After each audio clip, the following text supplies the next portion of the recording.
They thought I was a fool.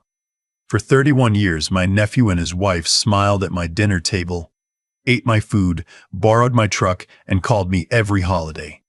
And for 31 years, I believed every word that came out of their mouths. I was 64 years old, recently widowed, and apparently the easiest target in the county of Hardin, Tennessee. But here's what they didn't know about me. They didn't know what my wife had left behind, and they had no idea what was waiting for them the morning they decided to take everything I had. This is how I got it all back. My wife's name was June. Not the month, just June. She used to laugh when people asked if she was named after it. My mother just liked the sound, she'd say. Simple as that. June was like that. Simple in the best way. Quiet. Steady. She taught third grade at Millbrook Elementary for 27 years, and every single one of those kids remembered her name until they were grown. I know, because they'd come up to me at the grocery store, these adults with their own children, and say, "You're Mrs. June's husband, aren't you?" And I'd say, "Yes, I am." I always said it with pride. We never had children of our own. It wasn't for lack of wanting. After the second time, June and I sat on the back porch for a long while without saying anything. And at some point, she reached over and held my hand, and we just stayed like that until the sun went down. We didn't talk about it much after. We just built our life differently. We poured what we had into each other, into the house, into the garden she kept behind the back fence, into my brother's kids when they came around. My brother Leland had 2 sons. His older boy, Chet, turned out decent. Moved to Colorado, works in construction, calls me on my birthday without fail. His younger one, Kenny. That's a different story. Kenny was always the one who needed things. Needed money for this. Needed a place to stay for that. Needed someone to co-sign something he swore he'd pay back.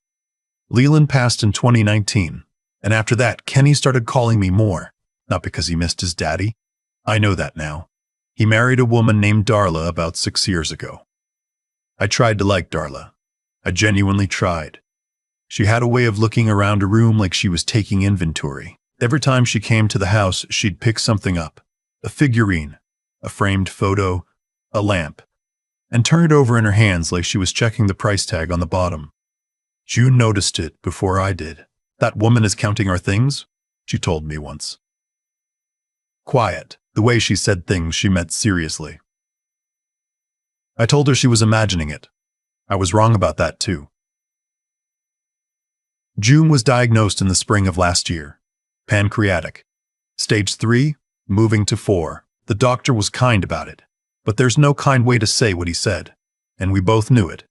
We had maybe 8 months, he thought. We got 6. She spent those 6 months doing what June always did, making sure everything was in order. She wasn't a panicker. She didn't cry in front of me much, though I know she did in private because I'd find tissues tucked into the side pocket of her nightstand. She made lists.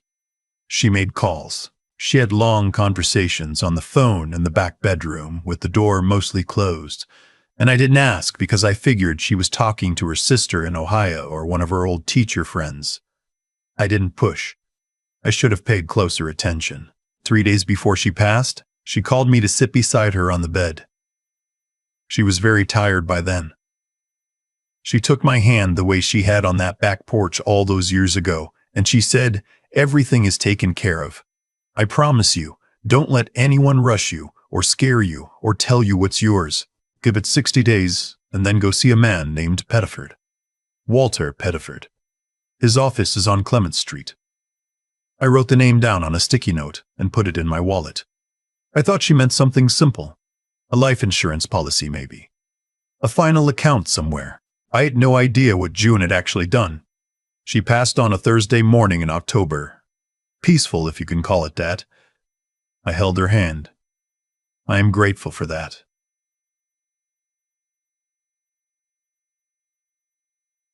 The calls started coming about a week after the funeral. Kenny first. He was sorry, he said. He loved Aunt June, he said. And then, very casually, almost like an afterthought, "Hey, Uncle, I was thinking you might want some help getting the house sorted. Darla and I could come down for a weekend, help you go through things. I told him I appreciated it, but I wasn't ready.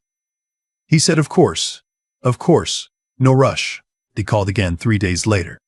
The weekend they showed up, I hadn't exactly invited them.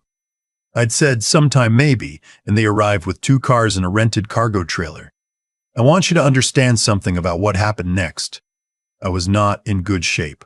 I had buried my wife 11 days before. I was sleeping 3, maybe 4 hours a night. I was eating cereal for dinner and forgetting to check the mail. I was not sharp. I was not ready. And these 2 people, my nephew and his wife, they knew that. They came at exactly the right moment for them and exactly the wrong moment for me. Darla walked through the house like she was already redecorating. She had a clipboard, an actual clipboard with handwritten notes on it. She said things like, "This room gets good light, we could really open it up, and that old sectional could go. It's seen better days." Kenny followed behind her, nodding. When I said, "What exactly are you here to do?" Kenny put his hand on my shoulder and said, "We're here to help you, Uncle. You can't live in all this grief. It's not healthy. We were thinking maybe it'd be better if you were in a smaller place, something easier to manage at your age." My age. I was 64 years old. I still chopped my own wood. I still drove to Nashville and back without stopping. But I was standing in my kitchen in a grief fog, and my nephew was telling me I needed a smaller place, and Darla was in the hallway measuring the width of the doorframe with her hands. I told them to leave. Kenny looked at me with this expression, patient, condescending, the way you talk to someone who's confused. And he said, "We're only trying to help. The house is too much for one person. And there are financial realities we probably need to discuss, especially regarding the estate." Estate, that word. I said, "Get out of my house." They left. But they didn't go far. I found out later they rented a room in town. And Kenny had already been to see someone. Not a lawyer exactly, but a man he knew who did estates consulting, whatever that means. They were moving fast. The next 2 weeks were a pressure campaign. Kenny called every day. Sometimes Darla called too, with that smooth voice of hers explaining how difficult it was going to be for me to maintain the property, how the market was good right now, how there were lovely assisted living options nearby. I had family members I barely spoke to suddenly reaching out to say maybe Kenny had a point, maybe I should listen. I don't know what he told them. I don't know what story he was running, but I felt it closing in around me. This sense that I was outnumbered, that everyone had already decided what was going to happen to my home and my life. And my job was just to agree. I almost did. There was a Thursday night. I remember it specifically because there was a game on that I couldn't concentrate on, where I almost called Kenny back and told him, "Fine. Fine, we can talk. Fine, come back down." I was exhausted and I was alone and the house was too quiet, and I just wanted someone to tell me what to do. And then I remembered the sticky note. I pulled my wallet out. The note was there, folded twice. Walter Pettiford, Clement Street. I found the office the next morning. Small practice, second floor of a building that used to be a hardware store. The sign on the door said, "Pettiford and Associates, Estate Law." The woman at the front desk looked up when I came in and said, "You must be June's husband." Just like that. Like she'd been expecting me. I sat across from Walter Pettiford, a thin man in his 60s, reading glasses on a chain around his neck. And he opened a folder and put it on the desk between us. And he said, "Your wife came to me 8 months ago. She was very specific about what she wanted." I stared at that folder for a long moment. He told me June had established a revocable living trust before she got sick. Not recently. 12 years ago, she had been quietly, methodically managing it ever since, making small adjustments over the years, updating the terms, adding accounts. The house was in the trust. The savings were in the trust. A small investment account she'd been building since before we were married, I had not known about it, was in the trust. She had named me as the sole trustee and the primary beneficiary. Every asset she held, organized and protected inside that document like she'd been building a wall around our life for over a decade. I said, "Why didn't she tell me?" Pettiford was quiet for a moment. Then he said, "She told me she was worried that if you knew, you'd feel watched over. She said you were proud. She said she wanted you to have the security without the weight of knowing she was managing it." I sat there in that office and I didn't say anything for a while. She knew. She knew long before the diagnosis, maybe long before Kenny and Darla came around, that the people in our orbit were not all trustworthy. She had watched Darla turn over those figurines. She had heard Kenny ask for money one too many times, and she had quietly, without drama, without accusation, built a fortress around what we had. The house, our savings, all of it. Protected, and none of it could be touched without my say-so. I asked Pettiford what that meant for Kenny's estate consulting conversations. He smiled slightly, not unkindly, and said it meant exactly nothing. There was no estate to contest. There was no probate to manipulate. Everything had transferred to the trust before June's passing, cleanly and legally. There was nothing for Kenny to petition, nothing for Darla to inventory, nothing to negotiate. I was the trustee. I held the deed. I held the accounts. I held all of it. I asked him one more question. I asked him one more question. I asked him if there was anything they could do to challenge it. He said they could try. They would cost them considerably, and they would lose. I drove home slowly that afternoon. It was a clear day, cold the way Tennessee gets in late November, and I had the window down a little because I needed the air. I kept thinking about June in that back bedroom with the door mostly closed, on the phone, making her lists. I kept thinking about how she'd squeezed my hand at the end and said, "Everything is taken care of. I promise you." She had been taking care of me for 31 years, and she was still doing it from the other side of a Thursday morning in October. I called Kenny that evening. I want to be honest about this part. I had considered saying nothing, just letting my lawyer handle it, keeping my distance, letting them figure out on their own that the door was already closed. The quiet option. The dignified option. June probably would have chosen that. But I am not June. I called him and I let him go through his whole speech first. The property taxes, the upkeep, the market. The assisted living brochure he'd apparently mailed to me that I hadn't bothered to open. I let him run the whole play. And then I said, "You went to see an estate consultant." Silence. "I know you have a cargo trailer with your name on a rental agreement from the Tuesday after your aunt's funeral." More silence. "I know you've been telling people in this family that I'm struggling and that the house is too much for me and that there are financial realities we need to discuss." I could hear him recalibrating. That's the only way I can describe it. The sound of a man trying to figure out which version of himself to be next. He said, "Uncle, I was only trying to." "I've spoken with my attorney," I said. Walter Pettiford. Estate Law. Clement Street. June put everything in trust 12 years ago. The house, the accounts, all of it. It transferred to me as trustee at her passing. There is no estate. There is nothing to consult about, nothing to petition, nothing to manage. My house is my house. My savings are my savings. And I would like you to stop calling me. Another silence, longer this time. He said, "You're really going to let this come between family?" And I said, "You came to my home 11 days after I buried my wife with a clipboard in a cargo trailer. You told me I was too old for my own house. You started a pressure campaign on a grieving man with the goal of taking what he had. That's not family. That's something else entirely." I hung up. Darla tried once more, about a week later, a text message, carefully worded, about how they only wanted what was best for me and hoped we could move past this misunderstanding. I didn't respond. Chet called me from Colorado. He'd heard from Kenny, gotten some version of the story that made me sound difficult and irrational. I told him what had actually happened, all of it, from the clipboard to Pettiford's office. And when I was done, there was a long pause. And then Chet said, "I'm sorry, Uncle. I had no idea." I told him I knew he didn't.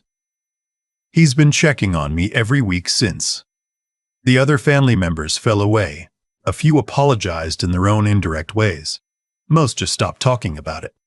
That was fine with me. I live in my house. The one June and I picked out together in 1993 with a roof that needed replacing, and a yard that needed clearing, and more potential than money, which is how we liked it. The garden she kept behind the back fence is still there. I don't have her touch with it. Things are more overgrown than she would have allowed. But I go out there in the mornings with my coffee, and I sit on the old bench we bought at a yard sale, and I look at what she grew and I think about what she built. Not just the garden. All of it. The trust, the accounts. The 12 years of quiet, methodical preparation.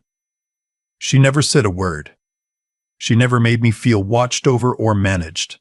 She just built the wall and smiled at my dinner table and taught her third graders, and squeezed my hand when things were hard, and at the very end, she told me, "Everything is taken care of," and she meant every syllable.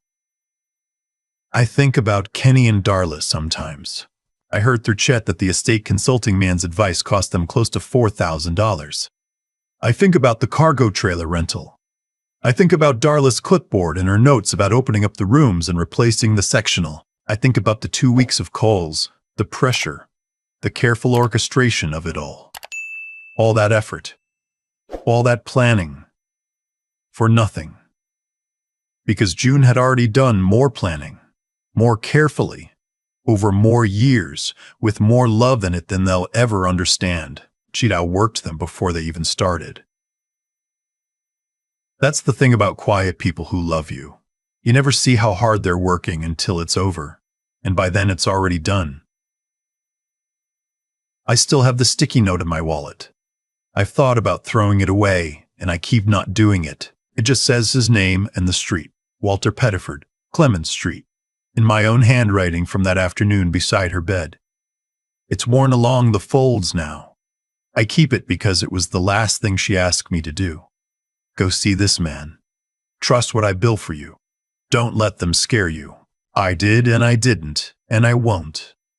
If you're watching this and you're in that fog, the grief fog, the pressure, the people who show up too fast and smile too wide and have clipboards when you're barely sleeping, I want you to hear this. Your person may have left you better protected than you know. Slow down before you sign anything. Find the right name on the right sticky note. And don't let anyone tell you what's yours. Hit the like button and subscribe to Revenge Saga if this story meant something to you. I'll be back with another one soon. I've had a lot of time to think about what actually happened here. Not just with Kenny and Darla, but with all of it. The choices people make when they think no one is watching. The choices June made when no one was watching. The choices June made when no one was watching. What Kenny did wasn't new. He'd been practicing that version of himself for years. The neediness, the borrowing, the showing up at the right moment with the wrong intentions. A person doesn't arrive at a grieving man's door 11 days after a funeral with a cargo trailer, unless they've been thinking about it for a long time. That kind of thing doesn't come from nowhere. It comes from a slow erosion of whatever conscience you started with. Decision by small decision, until one day taking from someone who trusts you feels normal, feels practical even. That's not something that happens to a person. That's something a person builds in themselves, one compromise at a time. And they got exactly what that kind of life produces. $4,000 gone to a consultant who couldn't help them. A family that now knows who they are. A door closed that won't be opening again. I didn't do that to them. They did it to themselves.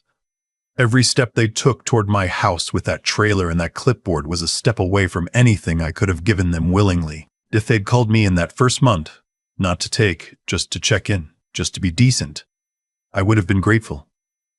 I might have helped them. I'm not a hard man, but they didn't want that.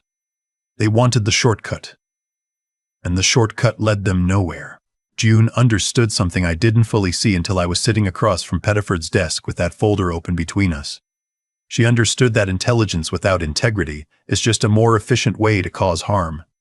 She was a smart woman, quietly, privately smart. The kind that doesn't announce itself. She saw what was coming before I did. She saw Darla's eyes moving around the room. She heard the way Kenny asked for things, and instead of arguing, instead of accusing, instead of creating conflict, she didn't have the energy for her. She just built something. Quietly. Over 12 years. She turned her foresight into structure, her love into legal documents, her worry into protection. That's what I think about when people talk about being strong. Strength isn't volume. It isn't confrontation. It's 12 years of showing up at a bank or a lawyer's office and doing the unglamorous work of making sure the people you love are protected, even after you're gone. She never raised her voice about any of it. She never gave Kenny a speech. She never warned me. She just worked. That takes a kind of discipline and a kind of love that most people never develop because it's slow and invisible, and you never get credit for it while you're doing it. I'm still learning from her, honestly. I'm learning to think longer, to be less reactive and more deliberate, to ask not just what I want right now, but what I'm building toward, and whether the person I'm being today is someone I'd respect later. Kenny and Darla were in a hurry. June never was. I know which approach I'd rather carry forward. The sticky note is still in my wallet. I'll probably keep it there until it falls apart.